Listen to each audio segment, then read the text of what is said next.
Hi friends, welcome to Khushi sisters. నేను మీ హారిక. ఈరోజు మన వీడియోలో అయితే కొత్త టాపిక్తో అయితే మీ ముందుకైతే వచ్చేసానండి. ఆ టాపిక్ ఏంటి అంటారా? వ్యాయామం అనమాట. సో ఏంటంటే ఈరోజు మన వీడియోలో వ్యాయామం గురించి అయితే నేర్చుకోబోతున్నాం. అండ్ అలాగే ఏంటంటే సమ్మర్ హాలిడేస్లో పిల్లలు చాలా అంటే ఈ టీవీలు కావనివ్వండి, మొబైల్ ఫోన్స్ కావనివ్వండి, బాగా ఎడిక్ట్ అయిపోయారనమాట గేమ్స్కి, అలాంటి వాటిలన్నిటికీ కూడా. సో బయట ఆడే పిల్లలు చాలా తక్కువ మంది కనబడుతున్నారు. బయట న్యాచురల్గా ఆడుకోవడం లేదు ఎవరును. సో ఈ ఆర్టిఫిషియల్ గేమ్స్ ఇవే సరిపోతున్నాయి. సో అందుకని ఏంటంటే ఈరోజు మన పిల్లలకి ప్రతి ఒక్కళ్ళకి కూడా ఆనందాన్ని అండ్ అలాగే ఆరోగ్యాన్ని ఇచ్చే వ్యాయామం ఆటలు అయితే ఈరోజు అయితే మనం ఆడించబోతున్నాం మా పిల్లలతో. సో చూద్దరు కానీ పదండి. సో వీడియోలోకి అయితే వెళ్లే ముందు మా ఛానల్ ఎవరైనా సబ్స్క్రైబ్ చేసుకోకపోతే ప్లీజ్ సబ్స్క్రైబ్ అవర్ ఛానల్. మీరు సబ్స్క్రైబ్ చేసుకోవడం ద్వారా ఏంటంటే మీకు మా వచ్చే కొత్త వీడియోలన్నీ కూడా నోటిఫికేషన్ అయితే మీకు వస్తుందన్నమాట. దాంతోపాటు మీరు ఒక లైక్ కమెంట్ చేస్తే ఈ వీడియో చాలామంది చూడడానికి కూడా పుష్ అవుతుంది. Thank you. సో అయితే ఇప్పుడు మన వీడియోలోకి వెళ్ళిపోదామండి. సో ఏంటంటే మా పిల్లలు ఇక్కడైతే అమ్మవారు ఉన్నారని చెప్పి సరదాగా అయితే ఇక్కడ ఆగి దండం పెట్టుకుంటున్నారనమాట. సో అండ్ నెక్స్ట్ ఏంటంటే ఇప్పుడు ఇదంతా పార్క్కి వెళ్ళే దారండి. ఫస్ట్ అయితే నేను పార్క్లో ఈ మధ్య పార్కుల్లో అయితే చూస్తున్నారా, జిమ్కి సంబంధించి అంటే వ్యాయామానికి సంబంధించి అన్నీ కూడా పెడుతున్నారండి. సో మనం ఎక్కడో దాకా వెళ్ళి వెతుక్కోని అవసరం లేదు. మనం పార్కులకు వెళ్తే చాలు, వ్యాయామానికి సంబంధించినవన్నీ కూడా మనకు అక్కడే ఉంటాయి. అండ్ అలాగే పిల్లలు ఆడుకోవడానికి సరదాగా ఉయ్యాళ్ళు, జారుడు బల్లలు ఇవన్నీ కూడా ఉంటున్నాయి. అలాగే మేము ఏంటంటే ఇప్పుడు ఏబీ నాగేశ్వరరావు పార్క్ అంటే బుద్ధుడు ఉంటాడండి ఇందులో. సో బుద్ధ పార్క్ అని కూడా అంటారు. ఈ పార్క్ అయితే వచ్చేసాం. సో మామూలుగా ఎప్పుడైతే కంపల్సరీ పార్క్ అయితే వెళ్ళేవాళ్ళం అండి. ఇప్పుడైతే అక్కడంతా టికెట్ అది పెట్టేసి మోడర్నైజ్డ్గా చేస్తారు కదా. సో అందుకని అక్కడికైతే వెళ్ళడం లేదు. ఇలాంటివి అయితే ఏంటంటే పిల్లలకి నేచర్ ఉన్నంతసేపు అంటే లైట్లు అవన్నీ కాకుండా ఈ నేచర్ పచ్చని చెట్లతో, వాటర్తో ఈ నేచర్ అంతా కూడా పిల్లలకి బాగుంటుందని చెప్పి ఈ విధంగా ఇక్కడికైతే తీసుకొచ్చాము. సో చూస్తున్నారు కదండి, ఇదే పార్క్ అరౌండ్ అంతా అనమాట అండి. సో వాటర్ అంతా కొంచెం బాగాలేదండి అసలు. యాక్చువల్గా చెప్పాలంటే చాలా కొంచెం చెత్తగా డర్టీగా ఉంది. సో కానీ పర్వాలేదు, గాలి ఏదైతే వస్తుంది మనకి చుట్టూరా చెట్లు ఉన్నాయి కాబట్టి సో మనం ఇక్కడ పర్వాలేదు తిరగగలము. మనకేమీ కొంచెం ఇబ్బంది అయితే ఏం లేదు. పార్క్ అనగానే పిల్లల దగ్గర నుంచి పెద్దవాళ్ళ వరకు కూడా అందరికీ కూడా బాగా ఎంజాయ్ చేసే ప్రదేశం అని చెప్పచ్చండి. సో చూస్తున్నారు కదండి, చాలామంది వాకింగ్ అయితే చేస్తున్నారు. ఈవినింగ్ టైం అవడం వల్ల వాకింగ్ చేసేవాళ్ళు వాకింగ్, అలాగే ఈ వ్యాయామం చేసేవాళ్ళు వ్యాయామం, అలాగే అందరూ కూడా అంటే పిల్లలేమో జారుడు బల్లలు, తర్వాత ఇలా ఉయ్యాళ్ళవి ఊగడం ఇవన్నీ కూడా చేస్తున్నారనమాట. సో చూస్తున్నారు కదండి, అదే బుద్ధుడి విగ్రహం అనమాట. ఇక్కడ ఈ బుద్ధ పార్క్లో బుద్ధుడి విగ్రహం మెయిన్ అండి. ఈ పార్క్లో మనం మెయిన్గా చూడవలసింది ఏంటంటే బుద్ధుడి తర్వాత మెయిన్ అట్రాక్షన్ ఈ ఏనుగండి. పిల్లలకి చాలా బాగా నచ్చుతుంది అసలు. ఆ ఏనుగు ఏంటంటే వాళ్ళతో చూసారా ఎలా ఆడుకుంటున్నారు మా వాళ్ళు మాత్రం. సో అంత బాగా నచ్చుతుంది పిల్లలకి, పెద్దవాళ్ళకి అందరికీ కూడా. సో వీడియోస్, ఫొటోస్ అయితే చాలా ఈజీగా తీసేసుకుంటూ ఉంటారు. మామూలుగానే పిల్లలందరూ కూడా ఏనుగంటే చాలా ఇష్టపడతారు. అలాంటిది ఏనుగుని ఇంత దగ్గరగా దాన్ని ముట్టుకోవచ్చు, పట్టుకోవచ్చు అని అంటే ఇంకా చాలా సరదా అనమాట. సో మా పిల్లలు చూసారా లోపలికైతే వెళ్ళిపోయి దాంతో ఫోటోలు, వీడియోలు అయితే తీయించుకుంటున్నారు అనమాట. ఇంత పెద్ద ఏనుగునైతే చూడగానే మా పిల్లలందరూ కూడా ఒకసారిగా ఏనుగు దగ్గరికి అయితే పరిగెట్టేశారనమాట అండి. సో ఏంటంటే చాలాసేపు ఆడుకున్నారు అసలు ఏనుగుతో.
సో చూసారు కదండి మా పిల్లలు ఎంత ఉల్లాసంగా ఉత్సాహంగా అయితే ఆడుకున్నారో. సో ఇప్పుడు మనం టాపిక్లోకి అయితే వెళ్ళిపోదాం. ఇది పార్క్కి ఒకవైపు అండి ఏనుగు, ఇప్పుడు చూసారు కదా జారుడు బల్లలు ఇవన్నీ కూడా ఉండి ఒకవైపు అనమాట ఆడుకునేవి. అండ్ ఇంకోవైపు ఏంటంటే ఇప్పుడు మన వ్యాయామానికి సంబంధించినవన్నీ కూడా అక్కడ ఉంటాయన్నమాట. సో అక్కడికైతే మేము వెళ్ళిపోతున్నాం. పదండి మాతో పాటు మీరు కూడా వద్దురు. ఏ వయసులోనైనా తగినంత శారీరక శ్రమ వ్యాయామం చేయటం ఆరోగ్యానికి చాలా కీలకం. వారానికి కనీసం 150 నిమిషాల సేపు ఒక మాదిరి వ్యాయామం చేయాలని మార్గదర్శకులు సూచిస్తున్నాయి. వ్యాయామం కేవలం బరువు తగ్గడానికే సహాయపడుతుందని చాలామంది అనుకుంటూ ఉంటారు. అయితే రోజు వ్యాయామం చేయడం వల్ల అనేక ఆరోగ్య ప్రయోజనాలను పొందవచ్చునని నిపుణులైతే చెబుతున్నారు. గుండె ఆరోగ్యాన్ని ప్రోత్సహించడానికి శారీరకంగా చురుకుగా ఉండడం చాలా ముఖ్యం. ఫ్రాంటియర్స్ ఇన్ కార్డియోవాస్కులర్ మెడిసిన్లో ప్రచురించిన ఒక అధ్యయనం ప్రకారం రోజు వ్యాయామం చేసే వారిలో గుండె జబ్బులు వచ్చే ముప్పు, గుండె సమస్యల అభివృద్ధి రెండింటినీ నిరోధిస్తాయని గుర్తించింది. సాధారణ వ్యాయామం రక్తాన్ని పంప్ చేసే గుండె సామర్థ్యాన్ని మెరుగుపరుస్తుంది. ఇది రక్తపోటును కంట్రోల్లో ఉంచుతుంది, కొలెస్ట్రాల్ స్థాయిలను తగ్గిస్తుందని నిపుణులైతే చెబుతున్నారు. క్రమం తప్పకుండా వ్యాయామం చేస్తే బరువు తగ్గడమే కాదు, మీ శరీరాన్ని శక్తితో నింపుతుంది, ఆత్మవిశ్వాసాన్ని పెంచుతుంది, మొత్తం ఆరోగ్యాన్ని కూడా ప్రోత్సహిస్తుంది. రోజు వ్యాయామం చేస్తే క్యాలరీలు ఎక్కువగా బర్న్ అవుతాయి, కండరాలు స్ట్రాంగ్ అవుతాయి, జీవక్రియ మెరుగుపడుతుంది, తద్వారా బరువు కంట్రోల్లో ఉంటుంది. మీరు డిప్రెషన్లో ఉన్నారా? చిన్న విషయానికి ఆందోళన చెందుతున్నారా? జర్నల్ ఆఫ్ క్లినికల్ సైకియాట్రీలో ప్రచురించిన ఒక అధ్యయనం ప్రకారం క్రమం తప్పకుండా వ్యాయామం చేయడం వల్ల ఆందోళన, నిరాశ తగ్గుతుంది, ఆత్మగౌరవం, అభిజ్ఞ, పనితీరు మెరుగుపడుతుందని, తద్వారా మానసిక స్థితి మెరుగుపడుతుంది. వ్యాయామం ఎండార్ఫిన్లను విడుదల చేస్తుంది. ఇది హ్యాపీ హార్మోన్, మీ స్ట్రెస్ లెవెల్స్ కూడా తగ్గిస్తుంది. కాబట్టి పిల్లల నుంచి పెద్దవాళ్ల వరకు అందరూ కూడా వ్యాయామం చేయడం వల్ల చాలా లాభాలైతే ఉన్నాయన్నమాట. ఇప్పుడు మీరు చూస్తున్నారు కదండి, ఇదేంటంటే హ్యాండ్ అండ్ షోల్డర్స్కి చాలా బాగా ఉపయోగపడుతుందంటే అంటే చేతులు మరియు భుజాలకి బాగా ఉపయోగపడుతుందన్నమాట. ఇవి రెండూ కూడా ఒకేసారి రివర్స్ డైరెక్షన్లో చాలా ఫాస్ట్గా అనాలన్నమాట. అంటే left to right, right to left అనమాట. సో ఆ విధంగా అంటే మన చేతులు చాలా స్ట్రాంగ్ అవుతాయండి. సో ఇక్కడైతే మా బాబు చూడండి, వాడికి అందిన వాటితో ఏంటంటే సరదాగా అదేదో తిప్పడానికి బాగుందని దాంతో అయితే ఆడుకుంటున్నాడు అనమాట. ఇప్పుడు మీరు చూస్తున్నది అయితే బ్యాక్ పెయిన్ తగ్గడానికి అయితే బాగా సపోర్ట్ చేస్తుందండి, సహాయపడుతుందన్నమాట. మీ బరువును సమానంగా పంపిణీ చేయడానికి, మీ పాదాలను చదునుగా ఉంచడానికి, మీ వీపు, భుజాలు మరియు ఛాతి కండరాలను బలోపేతం చేయడంలో సహాయపడటానికి ఇది ఉపయోగపడుతుంది. క్రమం తప్పకుండా వ్యాయామం చేస్తే నిద్ర నాణ్యత మెరుగుపడుతుంది, నిద్రలేమి సమస్యను దూరం చేస్తుంది. Journal of advances in preventive మెడిసిన్లో ప్రచురించిన అధ్యయనం ప్రకారం వ్యాయామం నిద్ర నాణ్యతను మెరుగుపరుస్తుంది. వ్యాయామం రోగనిరోధక శక్తిని పెంచుతుంది. వ్యాయామం అనారోగ్యాల ముప్పును తగ్గిస్తుంది. ఇప్పుడు మీరు చూస్తున్నదైతే సైడ్ అండ్ బెల్లీ ఫ్యాట్కి ఉపయోగపడుతుందండి.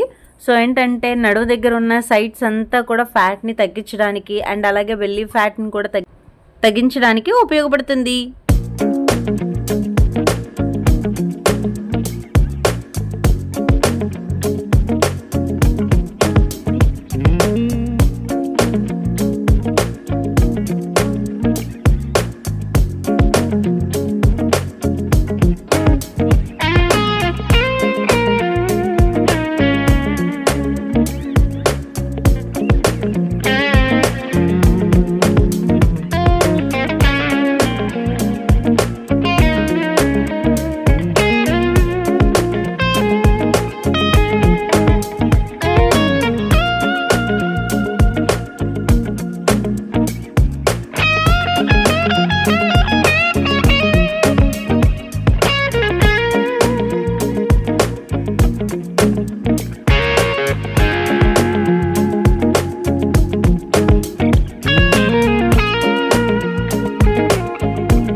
సో ఇక్కడ ఏంటంటే మా బాబుని అయితే చూడండి, మా హస్బెండ్ దగ్గర ఉండి అన్నీ కూడా ఇలా చేయాలి అలా చేయాలని చెప్పేసి అన్నీ వాడి చేత అయితే చేయిస్తున్నారనమాట. సో వాడు కూడా ఇదిగోండి అది ఇంట్రెస్టింగ్గా ఉండి అలా కొంచెం కొంచెం నేర్చుకుంటున్నాడు ఎలా చేయాలి ఏంటి అని. సో మా పిల్లలు కూడా ఏంటంటే ఒక పక్కన ఇవి అవి వాళ్ళకి వచ్చినవన్నీ కూడా ట్రై చేసేస్తున్నారు అనమాట. 5 మినిట్స్ చెప్పిన ఒక్కొక్క ఐటెం కూడా ప్రతిదీ కూడా వాళ్ళు యూజ్ చేస్తున్నారు.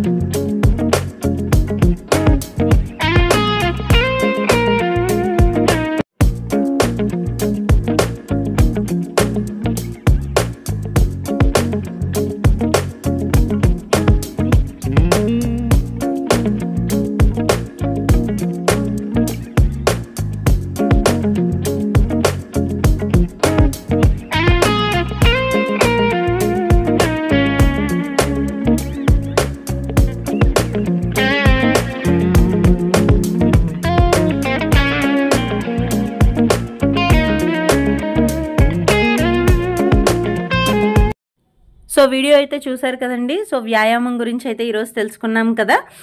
సో ఎలా ఉంది వీడియో అనేది కమెంట్ చేయడం అయితే మాత్రం మర్చిపోకండి. పిల్లలనైతే ఇంట్లో ఉండి మొబైల్ ఫోన్స్కి, టీవీలకి, ఆర్టిఫిషియల్ గేమ్స్కి కాకుండా ఇలా న్యాచురల్గా బయట మనం తీసుకొచ్చి బయట ఆడుకోవడం వల్ల చాలా స్ట్రెస్ రిలీఫ్ అవుతుంది వాళ్ళకు కూడాను. అండ్ అలాగే పిల్లల్లో కూడా చాలా ఉల్లాసంగా ఉత్సాహంగా ఉంటారనమాట. సో వాళ్ళతో మనం కూడా చాలా బాగా ఎంజాయ్ చేయగలం ఇలా బయటికి వెళ్ళడం వల్ల. So please subscribe my channel. Thank you for watching. Bye bye.